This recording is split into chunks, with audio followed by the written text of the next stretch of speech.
ନାଇଁ ଦେଖନ୍ତୁ, ଯିଏ ବି ସରକାର କରିବ ତାର ପ୍ରାଥମିକତା ହେବ କେମିତି ଦକ୍ଷ ଅଫିସର ମାନେ ପ୍ରଶାସକ ଭାବରେ ନିଯୁକ୍ତି ପାଆନ୍ତୁ। ଯେଉଁ ଦକ୍ଷ ଅଫିସର ମାନେ ଡେପୁଟେସନରେ କେନ୍ଦ୍ର ପାଖରେ ଅଛନ୍ତି ସେମାନଙ୍କୁ ମଧ୍ୟ ସ୍ୱାଭାବିକ ଭାବରେ ରାଜ୍ୟ ସରକାର ଚାହିଁବେ କେମିତି ଡେପୁଟେସନ ର ସମୟସୀମା ସମାପ୍ତ ହେଲା ପରେ ଓଡ଼ିଶାକୁ ଆସିକି ଓଡ଼ିଶାର ସେବାରେ ରହନ୍ତୁ। ଯେକୌଣସି ସରକାର ଚାହିଁବ ଏବଂ ସ୍ୱାଭାବିକ ଭାବରେ ମୋହନ ମାଝୀଙ୍କର ସରକାର ଚାହିଁବ ଯେ ଦକ୍ଷ ଅଫିସର, ସଚ୍ଚୋଟ ଅଫିସର, କ୍ରିୟାଶୀଳ ଅଫିସର, ଦରଦୀ ଅଫିସର ଏବଂ ମାନବୀୟ ଧର୍ମ ପାଳନ କରୁଥିବା ଅଫିସର ଯେତେ ଆସିବେ ପ୍ରଶାସନ ସେତେ ଶାଣିତ ହେବ ଲୋକଙ୍କ ପାଖକୁ ସେବା ପହଞ୍ଚାଇବାରେ। ସେ କ୍ରମରେ ଓଡ଼ିଆ ଅଫିସର ମାନେ ମଧ୍ୟ ମୁଁ ଜାଣିଛି ବହୁତ ଜଣଙ୍କୁ ଚିହ୍ନେ ଏବଂ କେନ୍ଦ୍ରରେ 5 ବର୍ଷ ସାଂସଦ ଥିଲାବେଳେ ସେମାନଙ୍କୁ ବିଭିନ୍ନ ବିଭାଗର କାମ କରିବାର ମୁଁ ଦେଖିଛି। ତେଣୁ ଓଡ଼ିଆ ଅଫିସର ମାନେ ଯେଉଁମାନେ ବାହାରେ ଅଛନ୍ତି ସେମାନଙ୍କର ଦକ୍ଷତାର ପଟାନ୍ତର ନାହିଁ। ତେଣୁ ସ୍ୱାଭାବିକ ଭାବରେ ଗୋଟେ ଓଡ଼ିଆ ଭାବରେ ଓଡ଼ିଆ ଅସ୍ମିତା ଭାବରେ ଆମର ପ୍ରୟାସ ହେବ ଯେ ଦକ୍ଷ ଓଡ଼ିଶା ସଚ୍ଚୋଟ ଅଫିସର ମାନେ ଦକ୍ଷ ଅଫିସର ମାନେ କେମିତି ଓଡ଼ିଶାକୁ ଫେରନ୍ତୁ ଏବଂ ଓଡ଼ିଶାର କାମରେ ବ୍ରତୀ ହୁଅନ୍ତୁ। ରହିଲା ଓଡ଼ିଶା ବାହାରର ଯେଉଁମାନେ ଅଫିସର ଏଠିରେ ସିଭିଲ ସର୍ଭିସର ଯେଉଁ ବ୍ୟବସ୍ଥା ସେ ବ୍ୟବସ୍ଥାରେ ରାଜ୍ୟ ବାହାରୁ ମଧ୍ୟ ପଦସ୍ଥ ଅଧିକାରୀ ମାନେ ଆଇଏଏସ୍ ଅଫିସର ମାନେ ଆଇପିଏସ୍ ଅଫିସର ମାନେ ଆସିବେ। ଇଣ୍ଟର କ୍ୟାଡର ବିଷୟ ଅଛି, ସେଟା କେନ୍ଦ୍ରର ବିଷୟ ଏବଂ ସେ ବିଷୟରେ ମଧ୍ୟ ଯେଉଁ ଅଫିସର ମାନେ ଆସୁଛନ୍ତି ସେମାନଙ୍କ ଭିତରୁ ଗୁଡ଼ିଏ ଚମତ୍କାର କାମ କରୁଛନ୍ତି। ଏବେ ଦେଖିଲୁ ଆମେ ଏ ବାତ୍ୟା ଦାନା ସମୟରେ ସେମାନେ ତ ଚମତ୍କାର କାମ କଲେ। ସମସ୍ତେ ତ ଓଡ଼ିଆ ଅଫିସର ନୁହନ୍ତି। ତେଣୁ ଓଡ଼ିଆ ଏବଂ ଓଡ଼ିଆ ବାହାର ଅଫିସରମାନଙ୍କର ଯେଉଁ ସମନ୍ୱୟ ତାର ମଧ୍ୟ ସମନ୍ୱୟର ଆବଶ୍ୟକତା ଅଛି। ଦକ୍ଷ ଅଫିସରମାନଙ୍କୁ ଦକ୍ଷ କାମରେ ନିଯୁକ୍ତି କରିବାର ଆବଶ୍ୟକତା ଅଛି ଏବଂ ମୋଟାମୋଟି ପ୍ରଶାସନକୁ ଯଦି ଆମେ ଦୁର୍ନୀତିମୁକ୍ତ କରିବା ପାଇଁ ଚାହିଁବା ତାହେଲେ ଉପର ମହଲରେ ପଦସ୍ଥ ଯେଉଁ ଅଧିକାରୀମାନେ ନିଯୁକ୍ତି ହେଉଛନ୍ତି ସେମାନଙ୍କ ଭିତରେ ଯେତେ ସଚ୍ଚୋଟପଣିଆ ରହିବ ସଚ୍ଚୋଟପଣିଆର ଧାରା ତଳକୁ ମଧ୍ୟ ସେହି ପରିମାଣରେ ହୋଇପାରିବ। ଗୁଡ଼ିଏ ସୀମାବର୍ତ୍ତୀ ରାଜ୍ୟ ସାଙ୍ଗରେ ଆମର ଛୋଟ ବଡ଼ ବିବାଦ ଅଛି।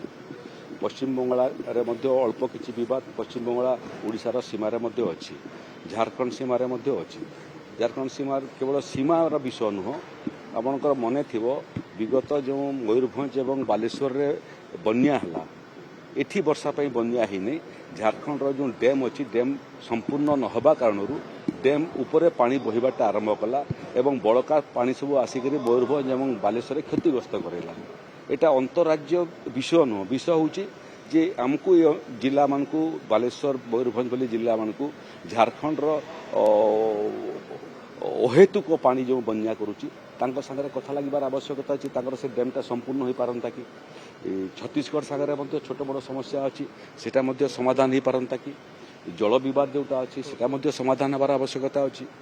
ସୀମା ବିବାଦ ମଧ୍ୟ ଆନ୍ଧ୍ରପ୍ରଦେଶ ସାଙ୍ଗରେ ଅଛି, ସେଟା ମଧ୍ୟ ସମାଧାନ ହେବାର ଆବଶ୍ୟକତା ଅଛି। ଅନ୍ତଃରାଜ୍ୟ ସମସ୍ୟାର ସମାଧାନ ପାଇଁ କେନ୍ଦ୍ର ସରକାରଙ୍କର ମଧ୍ୟ ଭୂମିକାକୁ ଆମେ ତାର କେମିତି ସାହାଯ୍ୟ ନେଇପାରିବୁ। ଅନ୍ତଃରାଜ୍ୟ ସମସ୍ୟାକୁ ନେଇକରି ପାଣି ହେଉ ଜଳ ହେଉ ତାର ମଧ୍ୟ ଟ୍ରାଇବୁନାଲ ଅଛି, ପାଣି ପାଇଁ ଟ୍ରାଇବୁନାଲ ଅଛି। ଟ୍ରାଇବୁନାଲରେ ଛତିଶଗଡ଼ ସାଙ୍ଗରେ ବିବାଦ ଆମର ଚାଲିଛି, ତାକୁ କେମିତି ଆମେ ତ୍ୱରାନ୍ୱିତ କରିପାରିବୁ। ସେଣ୍ଟ୍ରାଲ ୱାଟର କମିଶନ ଅଛି, ସେଣ୍ଟ୍ରାଲ ୱାଟର କମିଶନର କେମିତି ସହାୟତା ନେଇପାରିବୁ ଏବଂ ଉଭୟ ରାଜ୍ୟ ବସିବାର ଆବଶ୍ୟକତା ଅଛି। ବସିଲେ ରାସ୍ତା ବାହାରିବ। ଅତୀତରେ କେବେ ବସୁନଥିଲେ ଏବଂ ଧରି ନେଇଥିଲେ ଯେ ସମସ୍ୟାର ସମାଧାନ ନାହିଁ। ମୋର ମତରେ ଏଭଳିଆ ସମସ୍ୟା ପୃଥିବୀରେ ନାହିଁ ଯେଉଁଟା ଆମେ ବସିବା ଏବଂ ପ୍ରୟାସ କରିବା ତାର ସମାଧାନର ସୂତ୍ର ବାହାରିବନି। ସେ ଦିଗରେ ସୂତ୍ର ବାହାର କରିବା ପାଇଁ ଏବଂ ବହୁତ ଦିନର ସମସ୍ୟା, କୁଟିଆ ସମସ୍ୟା ଆଜିର ସମସ୍ୟା ନୁହଁ, 50 ବର୍ଷରୁ ଉର୍ଦ୍ଧ୍ୱ ହୋଇଗଲା। କୌଣସି ସରକାର ସମାଧାନ କରିପାରିଲେ ନାହିଁ। ଏବେ ଆମେ ପ୍ରୟାସ କରୁଛୁ ଏବଂ ସୁପ୍ରିମକୋର୍ଟରେ ମଧ୍ୟ କେସ୍ ଚାଲିଛି। ସୁପ୍ରିମକୋର୍ଟରେ ଆମର ଯେଉଁ ତର୍କ ଉପସ୍ଥାପିତ କରିବା କଥା ସେ ତର୍କ ଉପସ୍ଥାପିତ କରିବା ପାଇଁ ମଧ୍ୟ ଯେଉଁ ତଥ୍ୟର ଆବଶ୍ୟକତା ଅଛି ବିଭିନ୍ନ ବିଭାଗର, ସେ ବିଭାଗ ସାଙ୍ଗରେ ମଧ୍ୟ ବ୍ୟକ୍ତିଗତ ଭାବରେ ମୁଁ ସମ୍ପର୍କ କରୁଛି ଯେ ଓଡ଼ିଶାର ସପକ୍ଷରେ ଯେଉଁ ତର୍କ ଅଛି ସେ ତର୍କକୁ ସମ୍ମିଳିତ କରିବା ପାଇଁ। ତେଣୁ ଲୋକେ ଯେଉଁ ଦାୟିତ୍ୱ ଦେଇଛନ୍ତି ସେ ଦାୟିତ୍ୱକୁ ସମାହିତ କରିବା ପାଇଁ, ଅନ୍ତଃରାଜ୍ୟ ବିବାଦକୁ ସମାହିତ କରିବା ପାଇଁ ଏବଂ ରାଜ୍ୟ ଭିତରର ମଧ୍ୟ ଯେଉଁ ମୌଳିକ ସମସ୍ୟା ସବୁ ଅଛି ତାକୁ ସମାହିତ କରିବା ପାଇଁ ଆମର ପ୍ରୟାସ ଜାରି ରହିଛି। ଲୋକଙ୍କର ସହଯୋଗ ସମର୍ଥନ ଦରକାର ଏବଂ ଗଣମାଧ୍ୟମକୁ ମଧ୍ୟ ମୋର ନିବେଦନ ସେମାନଙ୍କର ଯେଉଁ ସକାରାତ୍ମକ ଭୂମିକା ଏବଂ ସହଯୋଗ ବନ୍ୟା ବାତ୍ୟା ସମୟରେ ଆମେ ଦେଖିଲୁ। ଇଏ ବାକି ସମସ୍ୟାର ମଧ୍ୟ ଅନ୍ତରାଜ୍ୟ ସମସ୍ୟା ହେଉ କି ରାଜ୍ୟ ଭିତର ସମସ୍ୟା ହେଉ ସେଥିରେ ମଧ୍ୟ ଚତୁର୍ଥ ସ୍ତମ୍ଭର ବହୁତ ବଡ଼ ଭୂମିକା ଅଛି। ଆଶା ଚତୁର୍ଥ ସ୍ତମ୍ଭ ମଧ୍ୟ ହାତ ବଢ଼େଇବ ଏବଂ ଆମର ମିଳିତ ଉଦ୍ୟମ ଓଡ଼ିଶାକୁ ସମସ୍ୟା ମୁକ୍ତ କରିବାରେ ସଫଳତା ହାସଲ କରିବ। ଧାନ ପହଞ୍ଚି ସାରିଲାଣି। ନାଇଁ ସେଇଟା ଦେଖନ୍ତୁ ଏତେବେଳ ପର୍ଯ୍ୟନ୍ତ ପ୍ରକୃତରେ ବାତ୍ୟା ସମୟରେ ହଜାର ହଜାର ଫୋନ୍ କଲ୍ ମୁଁ ପାଇଥିଲି। ବାତ୍ୟା ଗଲା ପରେ ବନ୍ୟା ପରିସ୍ଥିତିକୁ ନେଇକରି ମଧ୍ୟ ହଜାର ହଜାର ଟେଲିଫୋନ୍ରେ ମୁଁ କଲ୍ ପାଇଥିଲି। ରେକର୍ଡ ସମୟ ଭିତରେ ଆମେ ସମସ୍ତ ଡିପାର୍ଟମେଣ୍ଟକୁ ଏବଂ ସମସ୍ତ ଜିଲ୍ଲାକୁ କ୍ଷତିପୂରଣ ରାଶି ଫସଲ ନଷ୍ଟ ଏବଂ ଘର ଭଙ୍ଗାର କ୍ଷତିପୂରଣ ପଠାଇ ସାରିଲୁଣି।